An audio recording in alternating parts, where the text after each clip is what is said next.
اس میں کوئی بھی بڑا ملک اس رسک کو لینے کے لیے انٹیلیجنٹلی تیار نہیں ہے کہ وہ 83% پاپولیشن آف دا ورلڈ جو ہے اس کے ایمبیشنز، اس کی ہمدردیوں اور ان کے خیالات کے اگینسٹ کھڑا ہو۔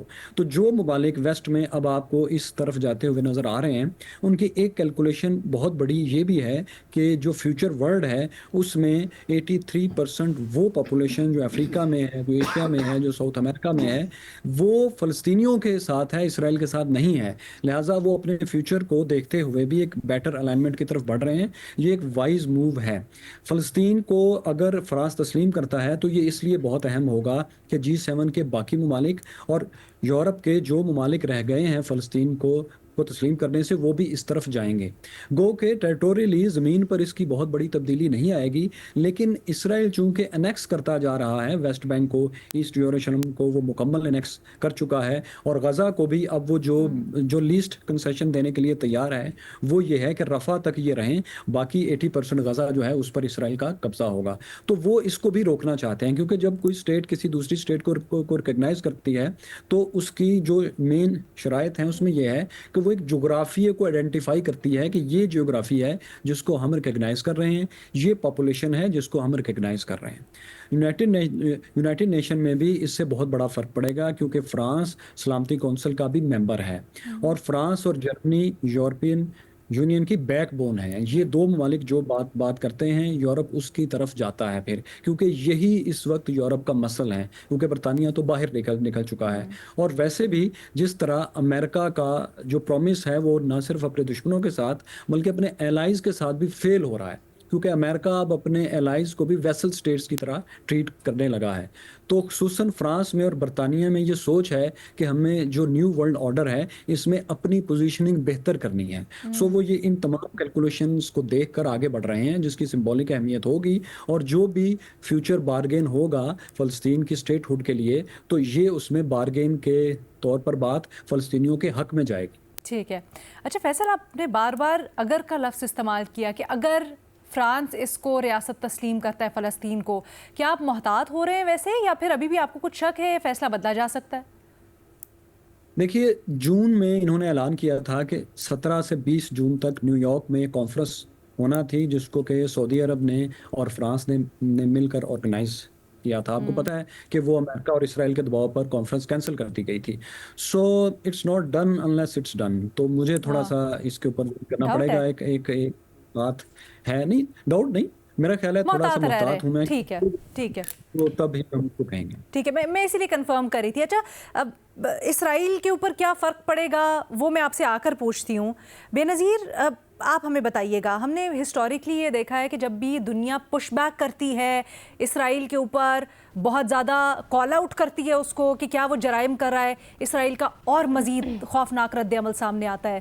یہاں پر جو پریشر بلڈ ہو رہا ہے، کیا وہ پروڈکٹیو ثابت ہوگا فلسطین کے لیے، یا پھر مزید کچھ بیکلاش ہو سکتا ہے؟ الینا، کچھ مہینے پہلے جب ہم نے اس ایشو پہ بات کی تھی تو تب میں نے یہی کہا تھا کہ سب کی نظریں فرانس پہ ہونی چاہیے، کہ فرانس جو فلسطینی ریاست ہے اگر اس کو تسلیم کرتا ہے تو ایک بہت بڑا فیصلہ ہوگا، اور باقی بھی جو مغربی ممالک ہیں ان پہ پریشر پڑے گا۔ ظاہر سی بات ہے، جیسے آپ نے کہا کہ ایک G7 ملک ہے اور پہلا G7 ملک ہوگا جو اس قسم کا فیصلہ کرے گا۔ لیکن الینا، میں آپ کو سچ بتاؤں تو میں بہت زیادہ اب اسکیپٹیکل ہوتی جا رہی ہوں کہ پتہ نہیں کبھی جا کے غزہ میں امن آئے گا بھی، قائم ہوگا بھی یا نہیں، اور جب جا کے ہوگا تو پتہ نہیں کچھ بچے گا بھی یا نہیں وہاں پہ۔ کیونکہ دیکھیں الینا، یہ جو فیصلہ اعلان کیا گیا ہے، ابھی تو خیر فیصلہ نہیں ہوا، اعلان جو ہوا ہے اس میں کہا جا رہا ہے فرانس کی طرف سے کہ سپٹمبر میں جا کے ہم فارمل اناؤنسمنٹ کریں گے۔ ابھی بھی الینا ان حالات میں بھی کوئی سینس آف ارجنسی نہیں ہے کہ جلد سے جلد اس معاملے کو آپ ریکگنائز کریں، اس معاملے کو آپ حل کریں، کہ سپٹمبر میں ایک آدھ مہینے بعد جا کے ہم جو ہے وہ فائنل فیصلہ کریں گے، جب آپ کو نظر آ رہا ہے کہ روز وہاں پہ لوگ جو ہیں وہ بھوک سے یا تو مر رہے ہیں یا گولیاں کھا کے مر رہے ہیں۔ 100 سے زائد لوگ جو ہیں وہ بھوک سے مر چکے ہیں، لیکن ابھی بھی ایسا لگتا ہے کوئی سینس آف ارجنسی نہیں ہے۔ دوسری بات الینا کہ یہ جو خط لکھا گیا ہے ایمینوئل میکرو کی طرف سے محمود عباس صاحب کو، اس میں میری جو ریڈنگ ہے وہ یہ ہے کہ اس میں بہت زیادہ پری کنڈیشنز ہیں۔ ریکگنیشن سے پہلے کہ حماس کو، اور انہوں نے لکھا ہے خط میں محمود عباس صاحب کو کہ آپ نے جو مجھ سے وعدے کیے تھے وہ آپ نے پورے کرنے ہیں ریکگنیشن سے پہلے. وہ یہ کہ آپ نے حماس کو ڈس آرم کرنا ہے, اگلے سال آپ نے الیکشنز کرانے ہیں اور آپ نے اپنی رٹ بڑھا کے غازہ میں قائم کرنی ہے. تو یہ وہ ساری پری کنڈیشنز ہیں جن کو آپ نے پورا کرنا ہے. تو میں تو ابھی بھی اس کو اتنا سیریس نہیں لوں گی. اور تیسری بات الینا یہ کہ مجھے ابھی تک سمجھ نہیں آیا کہ اگر وہ کہہ بھی دیتے ہیں کہ ہم تسلیم کر رہے ہیں فلسطینی ریاست کو, تو اس کا مطلب کیا ہوگا؟ اب وقت نہیں ہے سمبولک جسٹس کا الینا, اتنا کچھ ہو گیا ہے, بھوک سے بچے مر رہے ہیں وہاں پہ. یہ سمبولک جسٹس کا وقت نہیں ہے وہاں پہ کہ آپ جا کے یہ سمبولک, آپ کو تو اگر آپ واقعی میں کچھ کرنا چاہتے ہیں, فرانس کرنا چاہتا ہے, یو کے کرنا چاہتا ہے, کینیڈا کرنا چاہتا ہے, یہ سارے مغربی ممالک جو بڑے بیانات دے رہے ہیں, تو آپ بیٹھیں اور بیٹھ کے بنائیں جو ڈھانچہ ہوگا اس ریاست کا, اس میں کون کون سے علاقے ہوں گے, اس کی سیکیورٹی گارنٹی کون دے گا؟ ان کے پاس تو کوئی فوج نہیں, اگر ریاست بن بھی جاتی ہے ان کی سیکیورٹی گارنٹی کون دے گا کہ اسرائیل ان پہ حملہ نہ کرے؟ تو یہ بہت سے سوالات ہیں الینا. جیسے میں نے کہا, میں ابھی بھی بہت سکیپٹیکل ہوں کیونکہ ہم نے بہت بار دیکھا ہے کہ دنیا میں تنقید بڑھتی چلی جاتی ہے. ابھی وہ یو کے کی فارن افیئرز کی کمیٹی ہے, ان کی رپورٹ آئی ہے اسرائیل کے خلاف اور غازہ کے حق میں, ان کے ایم پی ایز کے خط آ رہے ہیں. ابھی اس سے پچھلے ہفتے 20 سے 30 ممالک جو تھے, جس میں بہت سے مغربی ممالک تھے, انہوں نے کہا کہ غازہ میں جو ہو رہا ہے وہ غلط ہو رہا ہے, لیکن پھر بھی کچھ نہیں ہوتا. ہم وہیں کے وہیں کھڑے رہتے ہیں, اور اس کی ایک بہت بڑی وجہ میری رائے میں ابھی بھی امریکہ ہے. ابھی بھی وہ امریکہ جو ہے وہ اسرائیل کے ساتھ ہے. آپ نے دیکھا کہ اسرائیل اور امریکہ نے جو مذاکرات چل رہے تھے قطر میں, اس سے انہوں نے وڈرا کر لیا ہے. یہ وہی ڈونلڈ ٹرمپ ہیں جن کو ہمارے اسحاق ڈار صاحب نے سنا ہے اپنے نام کے ساتھ نامینیشن بھیجی ہے نوبل پیس پرائز کمیٹی میں کہ ان کو آپ نامینیٹ کریں, جو ابھی بھی خاموش ہے اور ابھی بھی اسرائیل کے ساتھ ہے. اسرائیل اپنے موقف سے پیچھے نہیں ہٹا, ان کا موقف نہیں بدلا. وہ ابھی بھی کہتے ہیں کہ ہم غازہ پہ مکمل قبضہ کریں گے, اور وہ وہی کرنے جا رہے ہیں. تو میرا ایک خوف ہے لینا, وہ خوف یہ ہے کہ جب دنیا میں تنقید بڑھتی ہے, تو اسرائیل کا ہم نے دیکھا کہ پچھلی بار بھی جب ایسا ہوا تو انہوں نے کیا کیا, انہوں نے ایران پہ حملہ کر دیا. اور انہوں نے حملہ کیا, اور جس کی وجہ یہ بتائی جائی تھی کہ ایک طرح سے دنیا کو ڈسٹریکٹ کرنے کے لیے, تاکہ غازہ پہ بات نہ ہو, اور پھر پورے جو مغربی ممالک تھے آپ نے دیکھا وہ سارے اسرائیل کے پیچھے چلے گئے. دوسری بات یہ لینا کہ ایسا بھی ہو سکتا ہے, پھر سے میں کہوں گی یہ میرا خوف ہے, بٹ ہو سکتا ہے کہ اسرائیل اس تنقید کی وجہ سے کہے کہ چلے ہم تھوڑے سے اور ایڈ بھجوا دیتے ہیں, ہم اس طرح کرتے ہیں کہ بھوکے بچوں کو گولیاں نہیں مارتے, ان کو تھوڑا سا کھانا دے کے پھر ان پہ گولیاں چلاتے ہیں, جس کی وجہ سے جب تھوڑی سی ایڈ اور آنا شروع ہو جائے گی تو ہو سکتا ہے کہ یہ جو ساری تنقید ہو رہی ہے پھر یہ سب خاموش ہو جائیں گے. تو مجھے نہیں پتا الینا کہ یہاں سے آگے بات کہاں جائے گی. ابھی اس وقت میں پھر سے کہوں گی سمبولک جسٹس کا وقت نہیں ہے, ابھی ہے کہ آپ مکمل طور پہ پرماننٹ سیز فائر کریں اور لوگوں کو ایڈ دیں. اچھا, ارجنسی والا بڑا آپ کا اہم پوائنٹ تھا. مظہر عباس صاحب, آپ کو نہیں لگتا کہ یہ جو اقدامات ہیں یہ ارجنسی کی طرف اشارہ کرتے ہیں؟ آپ فرانسیسی صدر کے خط میں ایک لائن دیکھ لیں جس میں وہ کہتے ہیں کہ پہلی پرائرٹی اس وقت ہماری یہ ہے کہ غزہ میں جنگ بندی کریں اور وہاں پر جو اس وقت قحط سالی کے حالات ہیں ان کو ٹھیک کروائیں. پھر جو برطانوی عہدیداران ہیں وہ بھی بار بار یہ کہہ رہے ہیں. کیا آپ کو لگتا ہے وہ پریشر بلڈ ہو سکے گا اسرائیل کے اوپر یا نہیں؟ الینا دیکھیں, مر جائے گی مخلوق تب انصاف کرو گے, منصف ہو تو حشر بپا کیوں نہیں کرتے. مطلب وہاں ہو کیا رہا ہے؟ یہ آپ جب تک آپ ریکگنائز کریں گے, جب تک آپ اس کو تسلیم کریں گے, جس طرح ابھی بے نظیر کہہ رہی تھی, وہاں بچا کیا ہے سوائے قبرستان کے؟ وہاں آپ پچھلے 2 دن میں جو رپورٹس آئی ہیں, جو اے ایف پی کے کورسپونڈنٹس ہیں ان کی رپورٹس پڑھیں آپ, رائٹرز, بی بی سی, ان کے کورسپونڈنٹس ہیں, وہ کوئی پروفیشنل ایڈ کی بات نہیں کر رہے. وہ یہ بات نہیں کر رہے کہ ان کو کوریج کرنے کی وہ نہیں ہے. وہ یہ بات کر رہے ہیں کہ میں کوریج کروں کیسے, میں بھوک سے مر رہا ہوں. یہ کبھی بھی نہیں ہوا. گولی لگنے سے مرنے سے کبھی کسی نے یہ نہیں کہا کہ ہمیں کوئی اس کا خطرہ ہے کہ گولی سے ہم مر جائیں گے. کبھی کسی بھی آپ دیکھ لیں جو جرنلسٹ جو کور کرنے گئے ہیں, کبھی انہوں نے یہ کمپلینٹ نہیں کی. پہلی مرتبہ یہ ہو رہا ہے ہیومن ہسٹری میں کہ وہ یہ کمپلین کر رہے ہیں کہ میں کوریج کیسے کروں, میں تو مجھ سے کھڑا نہیں ہوا جا رہا اس میں. اور دوسری طرف بچے مر رہے ہیں, عورت مر رہے ہیں, دنیا بے حس ہے. ایک طرف وہ نیتن یاہو بالکل یزید بنا ہوا ہے, وہ قتل عام کیا جا رہا ہے، وہ رک ہی نہیں رہا، دنیا اسے روکنے کو تیار نہیں ہے. ہم نیٹی گریٹی میں پڑے ہوئے ہیں کہ جی ہاں فرانس ریکگنائز کر لے گا تو بہت کچھ ہو جائے گا. کیا ہوگا جہاں اتنی بروٹ فورس ہے اور اس کو امریکہ کی کمپلیٹ بیکنگ حاصل ہے، کمپلیٹ سپورٹ حاصل ہے، وہاں دنیا اس کو کسی نے نیتن یاہو کو کنڈیم کیا. تو مجھے نہیں لگتا، آئی ڈونٹ تھنک سو کہ جو ہے فرانس کا یہ اعلان جو ہے اس کی کوئی عملی شکل سامنے آئے گی. اب آپ یہی دیکھیں کہ اگر یہ کنڈیشنز ہیں اس کے کیا معنی ہوئے. محمود عباس اور حماس کا تو کانفلکٹ موجود ہے. محمود عباس کی رٹ ہے کہاں؟ تو محمود عباس کہاں سے رٹ قائم کریں گے اپنی اس میں؟ تو یہ مجھے نہیں لگتا، I don't see, I am not very hopeful. مجھے نہیں لگ رہا کہ مجھے لگ رہا ہے کہ اسرائیل پلس امریکہ کا کمپلیٹ یہ ایگریمنٹ ہے ٹو فنش دیم. جب یہ کمپلیٹلی وائپ آؤٹ ہو جائیں گے، مار دیے جائیں گے، حماس کا نام و نشان مٹ جائے گا، یہ سب کچھ ہو جائے گا، تب بھی پیلسٹینین کو ایک الگ ریاست تسلیم نہیں کیا جائے گا. ہو سکتا ہے میں غلط ہوں. وہ فلسطین کو اس میپ پہ، ورلڈ میپ پہ دیکھنا ہی نہیں چاہتے. اور یہ آپ دیکھ لیں اس لیے کہ آپ کی کوئی ریزسٹنس پاور ہی نہیں رہی. یا آپ پورے عرب کنٹریز کو اٹھا کے دیکھ لیں، پوری مسلم امہ کو اٹھا کے دیکھ لیں، کون کھڑا ہے فلسطین کے ساتھ؟ یہ بیان دے دیا، یہ لپ سروس ہو گئی، اس طرح. وہیں وہ کچھ خبریں آ جاتی ہیں کہ جی یورپ نے کنسرن شو کر دی ہے، فرانس ریکگنائز کر رہا، شاید کر لے، اعلان کر دیا ہے. کہاں سے؟ تو میں تو I am not very hopeful. مجھے لگتا ہے کہ یہ جینوسائیڈ چلتا رہے گا، یہ جو ہے ماس کلنگ چلتی رہے گی. اور جب یہ ہو جائے گا کہ ہاں فلسطین کو نیست و نابود کر دیا ہے، اس زمین کا فیصلہ کر لے گا کوئی. وہ صاحب جہاں جو آپ بات کر رہے ہیں دیٹ از ایبسولوٹلی فیکٹس، لیکن دوسری طرف ہم یہ بھی دیکھ رہے ہیں کہ بہت بڑا احتجاج ہو رہا ہے دنیا میں. آپ کسی ملک کو اٹھا کے دیکھ لیں بھٹی صاحب، وہاں پر اپنی گورنمنٹس کو یہ بار بار کہا جا رہا ہے کہ آپ اس معاملے کا حل نکالیں، کچھ کریں فلسطینیوں کے لیے. آپ وہ امریکی یا جنرلی نیوز چینلز کی کوریج دیکھ لیں جو کہ پہلے بالکل اسرائیل کے پیچھے کھڑے تھے، اب وہ 360 ڈگری شفٹ ہے اور بار بار کال آؤٹ کر رہے ہیں اسرائیل کو. اسرائیل کے اندر سے آوازیں اٹھ رہی ہیں، احتجاج ہو رہے ہیں نیتن یاہو کے خلاف. سر کیا یہ جو احتجاج ہے، کیا چلے دیر سے ہی صحیح دنیا جاگی ہے، اپنی حکومتوں کو جھنجھوڑ رہی ہے، کیا یہ کچھ امپیکٹ ڈال سکیں گے، اسرائیل کو روک سکیں گے؟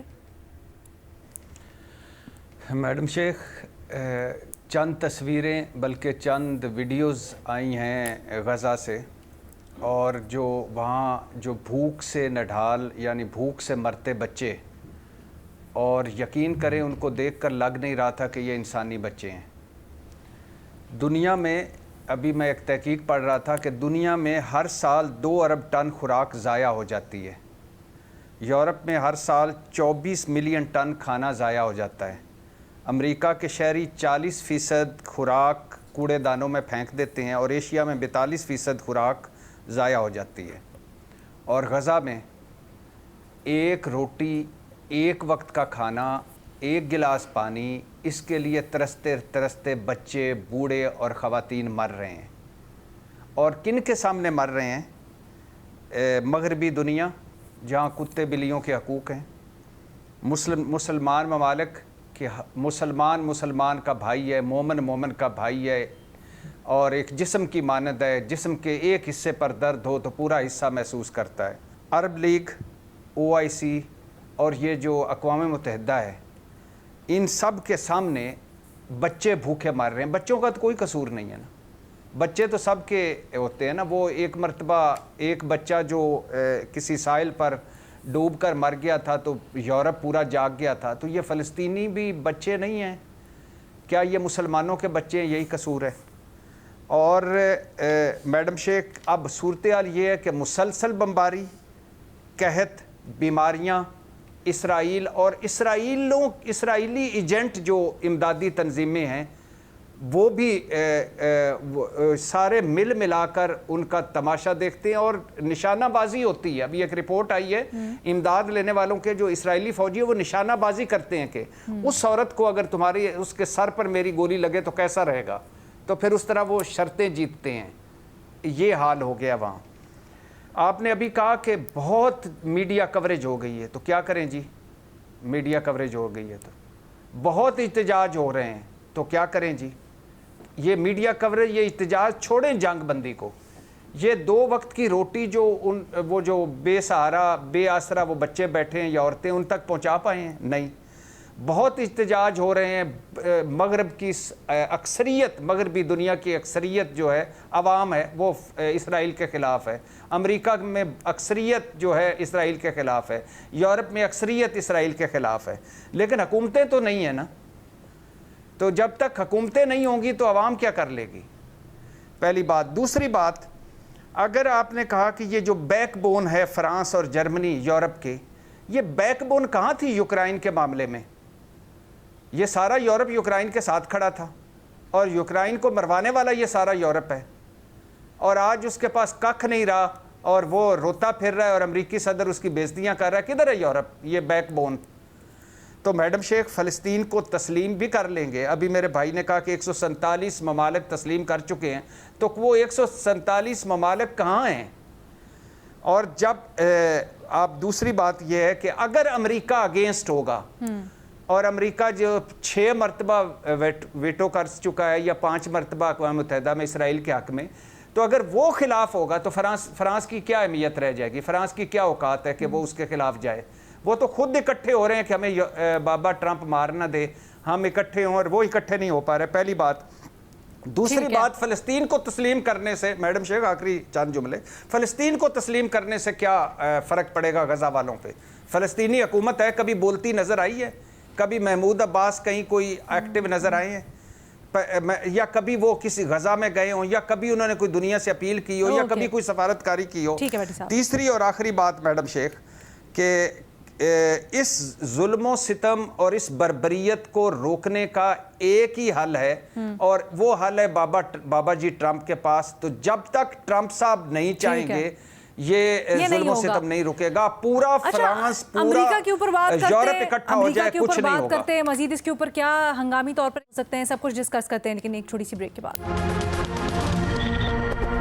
فلسطین سے متعلق صورتحال ہم ڈسکس کر رہے ہیں, خاص کر جو فرانسیسی صدر نے فیصلہ کیا ہے تسلیم کرنے کا فلسطین کو, اس کے تناظر میں. فیصل آپ بتائیے کہ بریک سے پہلے جیسے ہم بات کر رہے تھے اس چیز کے اوپر کنسنسس ہے کہ ڈائنامکس چینج نہیں ہوں گے, کوئی بھی ریاست تسلیم کر لے فلسطین کو ایز اے ریاست, ڈائنامکس تب چینج ہوں گے جب وہاں پر کوئی عملی اقدامات ہوں گے. کیا آپ کو لگتا ہے کہ وہ وقت قریب آ رہا ہے کہ اتنا پریشر بلڈ اپ ہو جائے گا امریکہ کے اوپر, اسرائیل کے اوپر, کہ روک سکیں اسرائیل کو؟ بہت شکریہ. دیکھیے, جو ابھی ارشاد بٹی صاحب نے, بازار عباس صاحب نے, بینظیر شاہ صاحبہ نے باتیں کی, میں اس کے ایک ایک لفظ سے اتفاق کرتا ہوں. وہ بالکل ٹھیک باتیں کہہ رہے ہیں, اور جو ان کے جذبات ہیں یقین کیجیے میرے بھی وہی ہیں. لیکن یہ بہت اچھے سینئر جرنلسٹ ہیں, اور جرنلسٹ سے ایک ہسٹورین کا جو پیشنس ہے تھوڑا زیادہ ہوتا ہے. تو وہ جو بات کر رہے ہیں وہ ان حالات کو سامنے رکھ کر رہے ہیں, اور آئی اپریشیٹ, بالکل ٹھیک کر رہے ہیں. لیکن دیکھیے, میں جس اینگل سے اس چیز کو دیکھ کے ہوپ کی بات کر رہا ہوں, یہ ایک جنریشنل چینج ہے. الجیریا پر جو قبضہ ہے اس کا فرینچ کا 132 سال بعد ختم ہوا تھا. انڈونیشیا پر ڈچ قبضہ 347 سال بعد ختم ہوا تھا, اور ہندوستان میں 100 سال سے اوپر لگ گئے تھے. آفیشلی اگر ان آفیشلی ہم دیکھیں تو تقریباً 150 سال. تو بات یہ ہے کہ یہ جو چینج ہوتا ہے نا, جو پاپولیشن کی رائے میں آتا ہے اور ملکوں کی سائڈز لینے کی وجہ سے آتا ہے, اس کو ہسٹری میں بولتے ہیں جنریشنل چینج.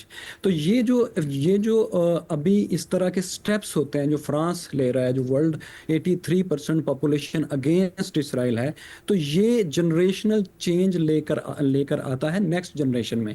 وہ جنریشن جنہوں نے پھر اگلی پیڑھی میں فیصلہ سازی کی پوزیشن پر آنا ہے, اس سے دنیا کی ریالٹیز بدلتی ہیں, اکنامک اور ڈپلومیٹک پوزیشنز چینج ہوتی ہیں. تو یہ چھوٹے چھوٹے سٹیپس جس وقت ہو رہے ہوتے ہیں, اس وقت میرے تمام دوست بالکل ٹھیک بات کر رہے ہیں